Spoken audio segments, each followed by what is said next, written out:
Bruh, I hate this new wave of internet content.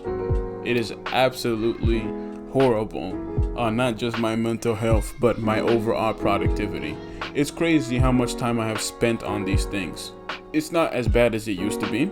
During the COVID lockdown, I was spending an average of I think it was 2-3 hours a day on Instagram, which is already 2-3 hours a day too much. And I know it's a cliche that of adults saying that having things like TikTok or back in 2014/2016 a Vine, that this shit would shorten people's attention spans. And I hate to confirm a dumbass theory, but holy shit, it kind of does, because we have all had that feeling where you're going through Instagram Reels or TikTok or the YouTube Shorts.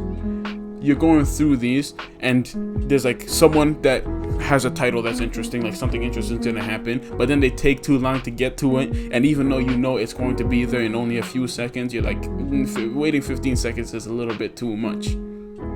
It truly has actually whittled away at our attention span.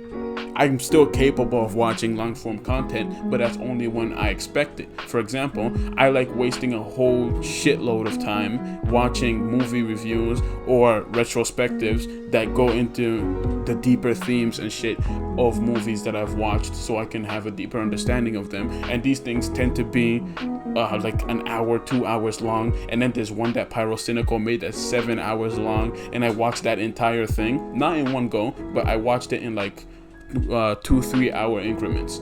But yeah, truly, at least when we expect it to, our attention span has actually gone down, and we expect things to be given to us a lot faster in things like Instagram Reels, TikTok, and YouTube Shorts. Is it a problem? I don't really think so.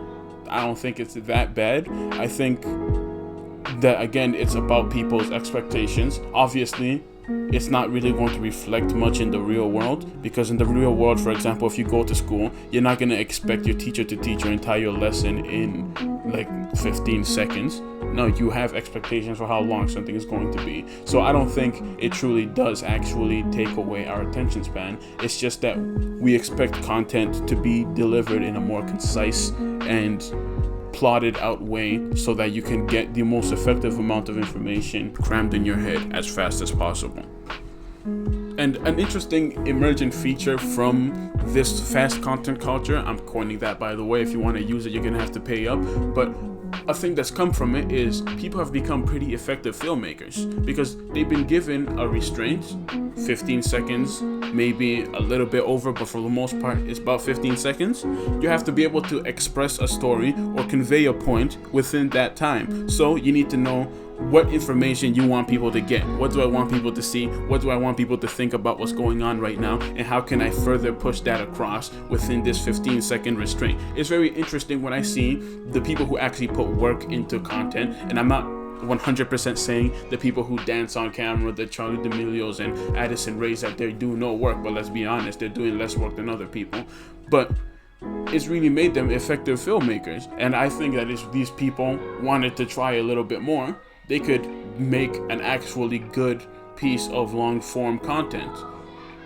Though that may be completely wrong, and maybe we shouldn't have TikTokers, or clocks as I call them, making movies.